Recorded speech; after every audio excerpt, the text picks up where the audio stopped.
Verse 5 of Texas Blues uses the 4th position pattern from the blues scales. Now this pattern is probably the second most commonly used pattern in the blues scales after the 1st position. And that's for good reason. It's got lots of versatility, there's all sorts of things we can do with it, and we'll be exploring some of those things in this lesson. In particular, we're going to look at a sound that you make by combining a bend with a double stop to give that characteristic sort of train whistle sound. Okay, let's move on now and look at the actual scale pattern itself. Now the best way to drill this pattern is using the normal 1 finger per fret rule, like this.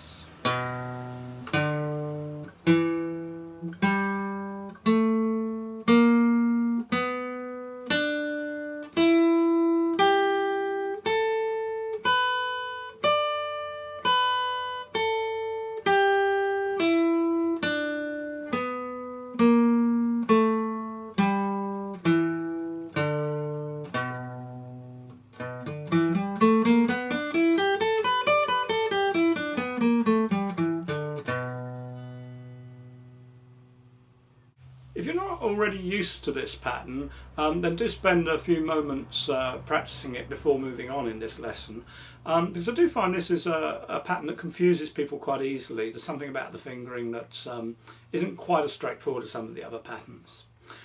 Now, in common with some of the earlier patterns, it's also worth looking at it in sort of different segments. Have a look at this. Here are a few ideas that come from this segment.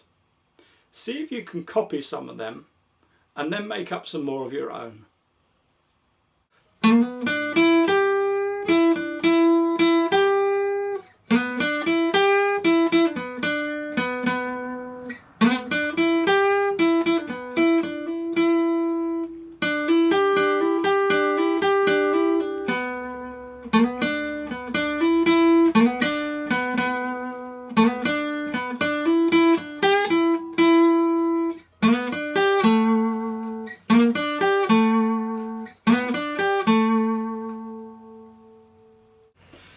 Did you spot the Jimi Hendrix lick in there?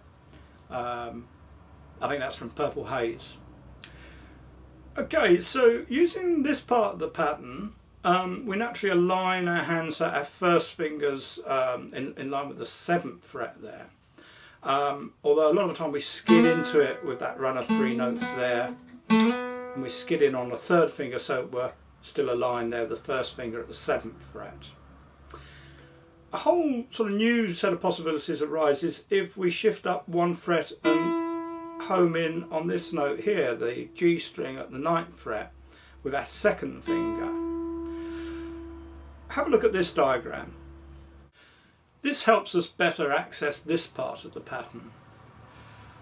Have a look at some of these ideas.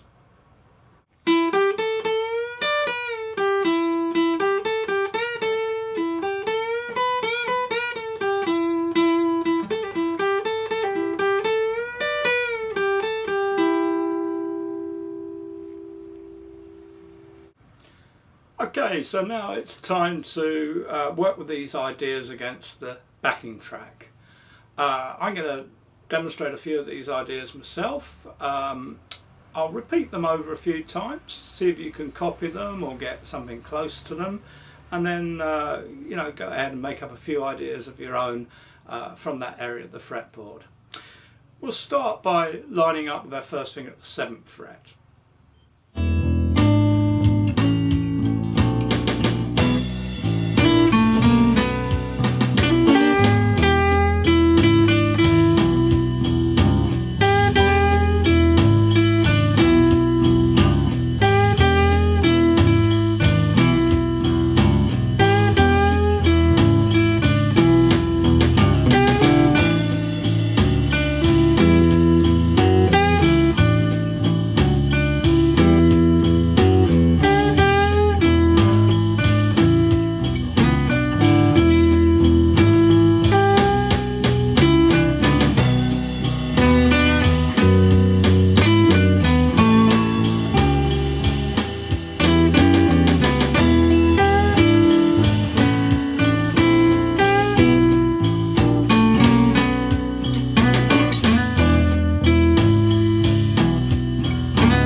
Now we'll use our finger lined up at fret 8.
Now, by all means, rewind and go back over that section and steal as many of those ideas as you like, and as I say, make up a few of your own as well. And don't forget, you can always work against the backing track itself, which you can access directly from the panel to the side here. Okay, now we're going to get back to the original Texas Blues verse 5, and I'm going to show you a little variation on it that's quite nice, and this is where our train whistle sound comes in. So here's how the original Texas Blues verse 5 goes. 2, 3, 4, 1.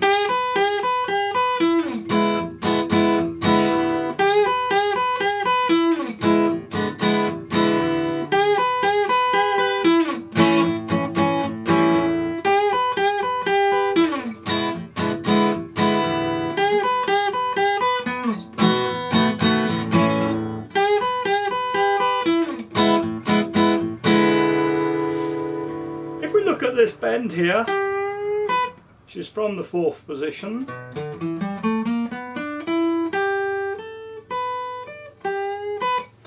instead of playing it separately like that, try playing the 2 notes as a double stop, and then as you play the double stop, keep that note still but bend that one away from it like this. And there's your train whistle sound. That lonesome whistle blowing. So that sounds a bit like this.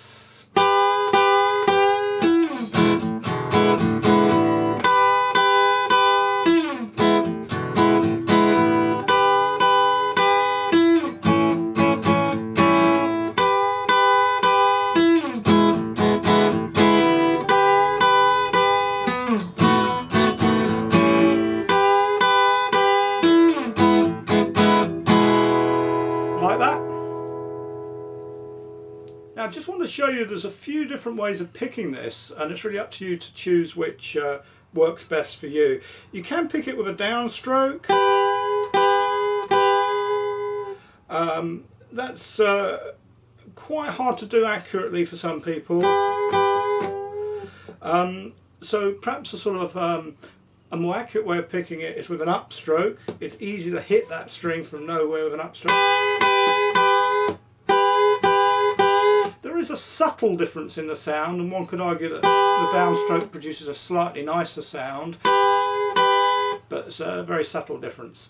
Then of course, if people don't use a pick, you can simply do it with 2 fingers, those 2 are with finger and thumb.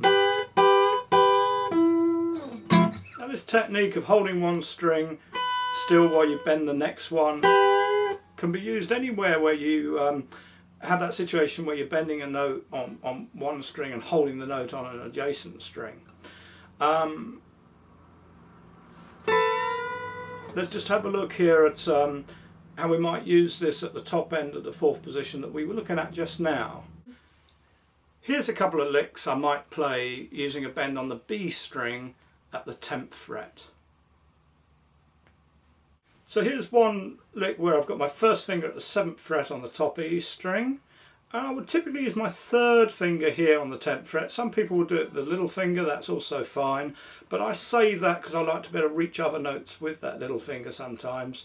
So if you can stretch, first finger there, third finger there, and I often put the second one on just for physical support really behind that third finger, and you get that nice unison bend. Remember, that means sort of tuning this note to that one.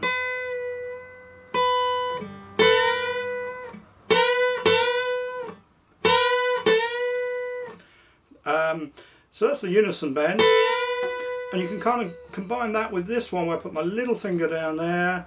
It's kind of a plaintive sound, I quite like that one. Sometimes I mix the two.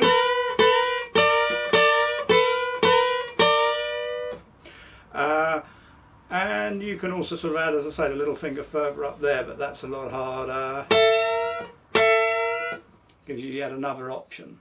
That's a tricky one though. These two, relatively easy. Here's another thing you can do really with the same fingering. Rather than play them as double stops, separate them out. That's quite nice, particularly when we add this note from the 5th position as well.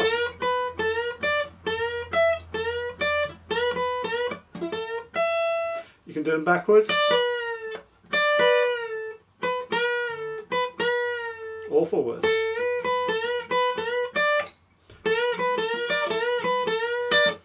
So once you've got the hang of those ideas, work with them against the backing tracks, either the 12 bar in E backing track or the Texas Blues backing track, and see what you can come up with. So I'm going to play out now just demonstrating this 4th position generally with these ideas and anything else that might come to mind against the 12 bar in E. And I'll catch you in the next lesson when we're going to look at the last verse of Texas Blues and the 5th position of the blues scale. Okay, see you then.